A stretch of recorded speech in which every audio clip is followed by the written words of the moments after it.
Today is Memorial Day. It is a day where we remember our military veteran who fought and died so that we can have some freedoms in this country. The short clip I showed before this was some World War II veteran jets that flew over. You might have seen them, you might have heard them. I happened to be outside and kind of got the tail end of it. So we're honoring those veterans who died and paid the ultimate price for us to be able to live in this country. So I want you to remember that as we celebrate today.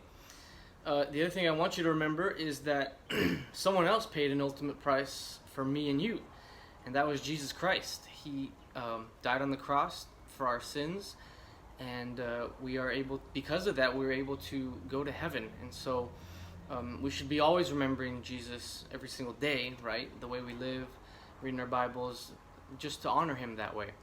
Okay, so that is a little bit of what Memorial Day is, and it's great to see you guys. Hopefully you're watching these videos, and hopefully you're taking something from it, and learning and making yourself better people.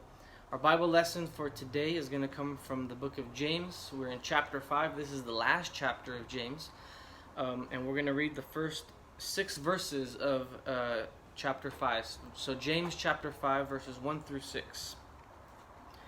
Look here, you rich people.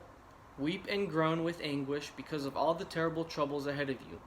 Your wealth is rotting away, and your fine clothes are moth-eaten rags. Your gold and silver are corroded.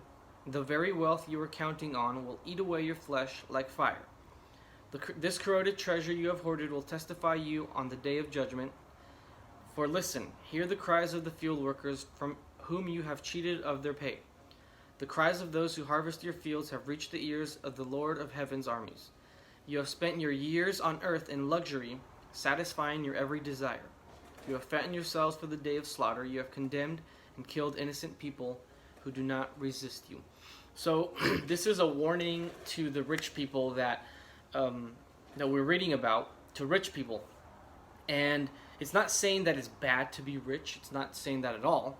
It's just saying that a lot of people who are rich and have a lot of money, they rely on their money to be happy. They rely on their money to have things, and they forget about God, which is the most important thing, right?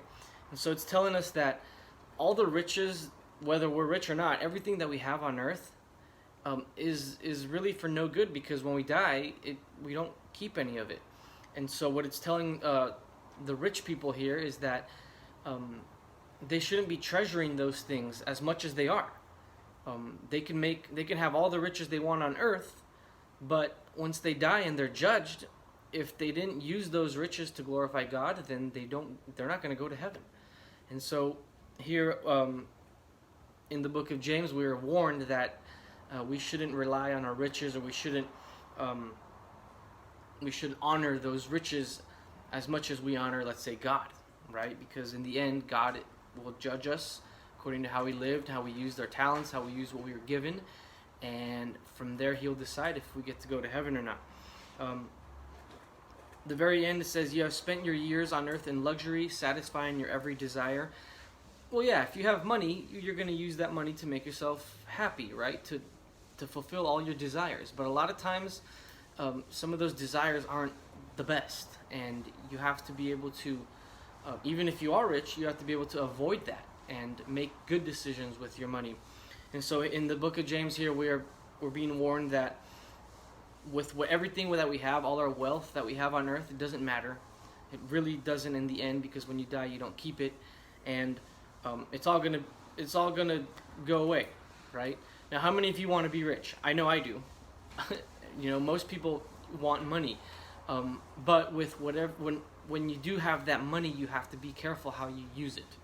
Okay, and it goes to say, like, some of you may not have that much stuff, and that's fine. And a lot of times when you don't have that much, you rely on God. And so this is why it's difficult for rich people a lot of times to follow God, because they have everything they want. They don't need anything. They don't feel like they need to pray to God, or they don't feel like they need need to go to church to get help. They have money, and that's going to help them out, and that's where they have trouble. You may have heard of the verse that says it's easier for a camel to go through the eye of a needle than for a rich man to go to heaven. Well, that's telling us that it's very difficult when you're rich to go to heaven. It's not wrong to be rich, but it is difficult to use that wealth to glorify God. Okay, so that is again from the book of James, chapter 5, verses 1 through 6. Here is our workout for the week. It's going to be a little bit tough, but I feel like you guys can do it. You're going to do 3 rounds. You're going to do 25 crunches, 15 push-ups, and 50 jumping jacks. It is going to be a little more difficult, but I think you guys are up for the challenge, and I think you can do it. So again, doing 3 rounds. Try to do this every day if you can, just to get yourself, keep yourself active. 25 crunches, 15 push-ups, and 50 jumping jacks each day. Now on Wednesday, we are going to have a little Zoom meeting at 5:30. We are going to have a little contest. We're going to play a little game. So make sure you're there. Devin Gonzalez won our last game. And we're going to do something different, but we'll still play a game. We'll do a little contest as part of the Zoom. And hopefully I get to see you there. Again, like I say every week, stay safe, keep yourselves healthy, make sure you're obeying your parents, and really try to take what we were learning through these Bible lessons and apply it to your life, right? That's why we do it, so you can learn from it, so you can become better young men, and hopefully you're taking this into the rest of your life. As far as care activities go, we're still waiting really to hear what